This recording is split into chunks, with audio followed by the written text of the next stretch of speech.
पाकिस्तान की खुफिया agency ISI के एक बड़े प्लान का पर्दाफाश हुआ है। खबर है कि पाकिस्तान में चुनाव खत्म होते ही आईएसआई और पाकिस्तानी फौज ने कश्मीर में दहशतगर्दी का बड़ा मोर्चा खोल दिया है।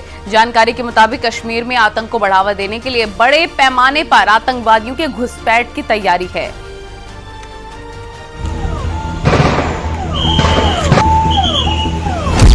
पाकिस्तानी फौज और आईएसआई की साजिश। बड़े पैमाने पर आतंकी घुसपैठ की तैयारी।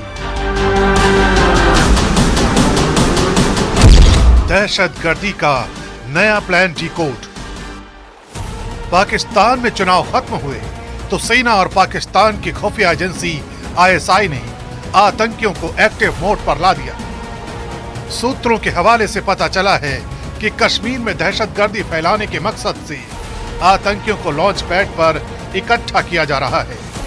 खुफिया रिपोर्ट के मुताबिक नॉर्थ कश्मीर में गुरेज और पीओके में एलओसी के पास तौबत लॉन्च पैड पर 7 से 8 आतंकियों को देखा गया है जो घुसपैठ की कोशिश कर रहे हैं। इसी तरह मच्छिल के दूसरी ओर तेजिया लॉन्च पैड, केरन सेक्टर के दूसरी ओर पीओके में दुधियाल पर लश्कर के 5 आतंकियों को देखा गया है।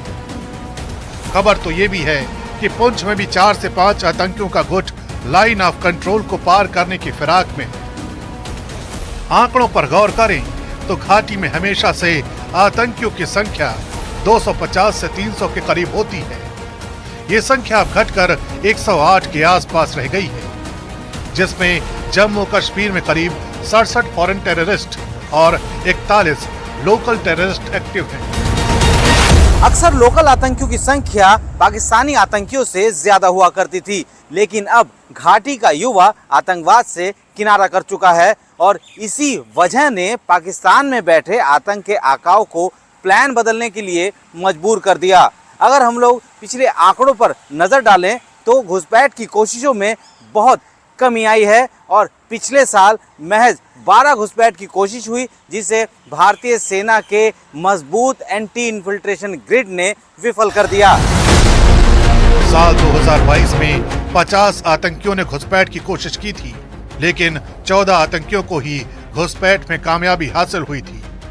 इसी तरह 2021 में 77 आतंकियों ने घुसपैठ की कोशिश की थी, जिसमें से 34 आतंकी घुसपैठ में कामयाब हुए थे, जबकि बाकी आतंकियों के मंसूबों को सेना ने ढेर कर दिया था।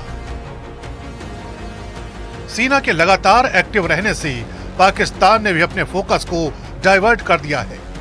घाटी की बजाय अब आतंकियों को जम्मू में आतंकी वारदातों को अंजाम देने के मिशन पर भेजा जा रहा है। आतंकी अब फिदायीन हमले नहीं, बल्कि घात लगाकर सेना के काफिलों पर हमला करने के बजाय अकेले चल रही गाड़ियों को निशाना बना रहे हैं। आतंकियों के इस बदले हुए पैटर्न की वजह से ही सेना अब और ज्यादा मुस्तैद हो गई है और आतंकियों का सफाया कर रही है।